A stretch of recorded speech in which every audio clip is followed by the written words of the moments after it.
CM के प्रधान media सलाहकार नरेश चौहान से जनता टीवी ने एक्सक्लूसिव बातचीत की और इस दौरान नरेश चौहान ने कहा कि भारत ने किसी देश पर आक्रमण नहीं किया है, बल्कि आतंकी ठिकानों को निशाना बनाया है।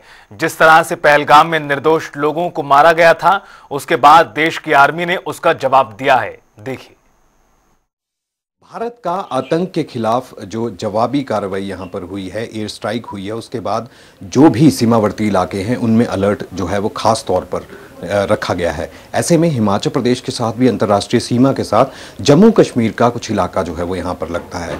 हिमाचल प्रदेश के लिए भी एसओपीज जो है वो केंद्र सरकार की तरफ से जारी कर दी गई हैं। नरेश चौहान प्रधान मीडिया सलाहकार जो है मुख्यमंत्री के हमारे साथ मौजूद हैं। किस तरह से अब हिमाचल को देखा जा रहा है?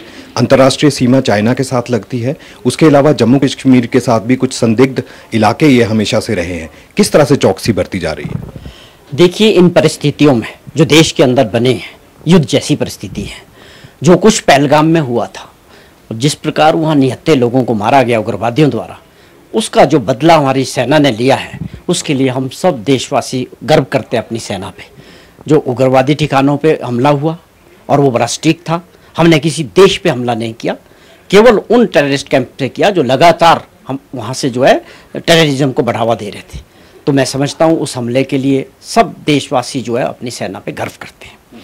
अब जो परिस्थितियाँ हैं, अगर हम लोग जो भी भारत सरकार से एसओपी आ रही है, हर तरह की तैयारियाँ आप कहें जो एक युद्ध के समय होती है, चाहे वो कोई भी डिपार्टमेंट हो, कोई भी महकमा हो, हमने हमारे माननीय मुख्यमंत्री जी ने कल भी एक इमरजेंसी मीटिंग ली। ये आदेश दिए हैं कि हमको हर तरह से तैयार रहना। पहाड़ी राज्य हैं, चाहे आप राशन, लोगों को खाने पीने की चीज़ें हैं, वस्तुएं जगह जगह पहुंचनी चाहिए, उसकी अवेलेबिलिटी सुनिश्चित होनी चाहिए और उसकी चेन चलती रहे। उसके अलावा हेल्थ डिपार्टमेंट में जो एसओपी आए, उसके हिसाब से हमने फैसले लिए। लोगों की जो सरकारी कर्मचारियों की लंबी छुट्टियां वो कैंसिल कर दी हैं इमरजेंसी को छोड़ के। और वहाँ पर बेड्स कितने हैं, चाहे मेडिकल कॉलेजेस हैं, चाहे हॉस्पिटल्स हैं, उनको तैयार रखना, वहाँ हर तरह की तैयारियाँ।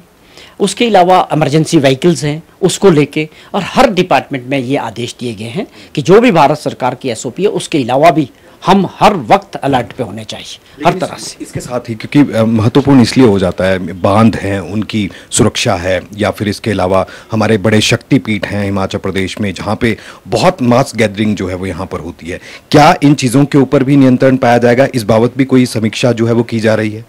हम पॉइंट टू पॉइंट जो भारत सरकार के होम मिनिस्ट्री से हमको एसओपी आ रहे हैं उसको फॉलो कर रहे हैं, जो भी आदेश आ रहे हैं, और उसके अलावा अलर्ट पे हैं हम हर तरह से। लेकिन जब परिस्थिति अभी देखना ये है कि जो पड़ोसी मुल्क हैं वो कैसे आगे रिटेलिएट करता है, और हमारी तरफ से आज भी माननीय प्रधानमंत्री जी ने ऑल पार्टी मीटिंग बुलाई, उसमें सभी देशवासी एकजुट हैं, कोई विपक्ष नहीं है, कोई सत्ता पक्ष नहीं है। इस वक्त सब हम देशवासी हैं और अपनी सेना के पीछे मजबूती से खड़े हैं, और हम चाहते हैं कि ये मसला है, ये हमेशा के लिए पाकिस्तान जो टेररिस्टों को मदद करता है और जो अक्रॉस टेररिज्म को बढ़ावा देता है, इसका हमेशा के लिए इस बार अंत होना बहुत ज़रूरी है और पूरी दुनिया के लिए एक खतरा है। हम हिमाचल भी पूरे देश के साथ, हम हर तरह से एवरी डिपार्टमेंट, और आप समझें हमारे नागरिक भी, क्योंकि इसमें नागरिकों का, आम जनता का बड़ा सहयोग होना चाहिए, सपोर्ट होनी चाहिए। पूरे देश की आर्मी के साथ पूरी देश खड़ा होना चाहिए और उसी तरह खड़ा है। लेकिन सवाल ये था कि क्या अतिरिक्त निगरानी की ज़रूरत है, या फिर सुरक्षा जो है उसमें कोई कोताही ना रह जाए? इसके लिए किस तरह से राज्य सरकार है? राज्य सरकार भी तैयार है, और ऐसे समय में जो आपने बात की, ऐसे जो हमारे ये जैसे आपने पावर प्रोजेक्ट्स की, डैम्स की बात की, ये सारी भारत सरकार की एक लिस्ट बनी होती है, इंटेलिजेंस की इनपुट होती है, वो इंटेलिजेंस की इनपुट के हिसाब से ही सारा काम होता है।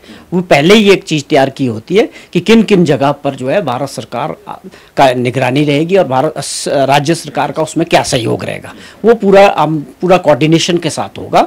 आप ये सुनिश्चित करते हैं कि हम प्रदेश की जो जनता है उनकी सुरक्षा के लिए हर तरह से और देश के साथ खड़े हैं, और आर्मी को हमारी जो भी मदद प्रदेश से भी चाहिए उसके लिए हर तरह से तैयार है। सीमावर्ती इलाकों में स्कूलों को बंद कर दिया गया था, पठानकोट से भी खबर आ रही थी।